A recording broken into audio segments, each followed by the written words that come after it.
Assalamu алейкум, құрметті мұсылман бауырлар, қарындастар, көпшілік қауым, Аллах Тағала баршаларыңызға риза болсын.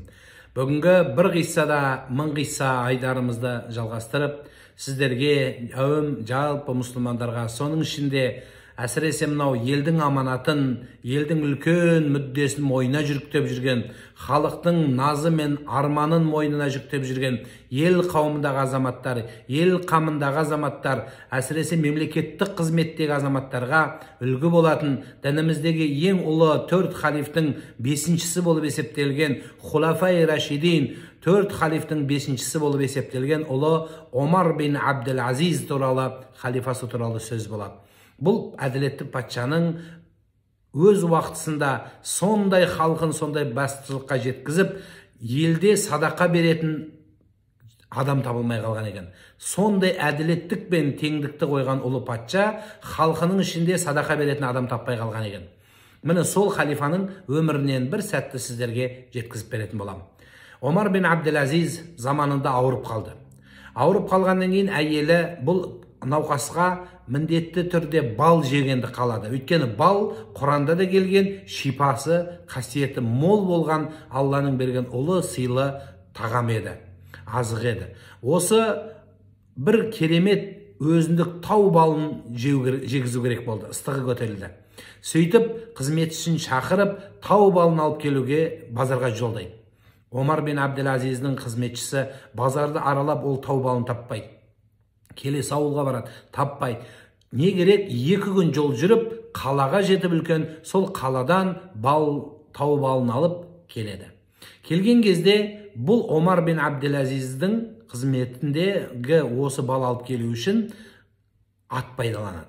Сол атпен барып алып келеді. Келгеннен кейін Омар бин Абдул Азизге әйелі аузына бал менен ыстық шай береді, су береді. Соны ішкен кезде ауырып, басын әзер көтеріп жатқан Омар бин Абдул Азиз әйелінен сұрайды. Бұл балдың дәмі ерекше екен. Бұл қандай бал деді. Бұл қаланың балы деді. Қаладан келді. Тау балы деді. Бәсе деді. Бір сәтте Омар бин Абдул Азиз тұрды да, бұны қалай алып келдіңдер маған деді. Әйел айтты, мен қызметшіні қалаға жіберіп, сол қаладан алып келді.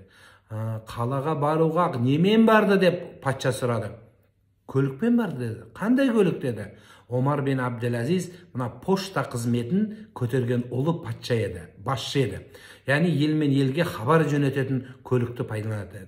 Сонда әлгі қызметшісі сол көлікті пайдаланған айтқан кезде, елдің игілігіндегі, халықтың, мемлекеттің қызметінде тұрған көлікті пайдаланған үшін Омар бин Абдул Азиз ауырып жатып, қолын аузына салып, әлгі бір жұтқан балды құсып тастады.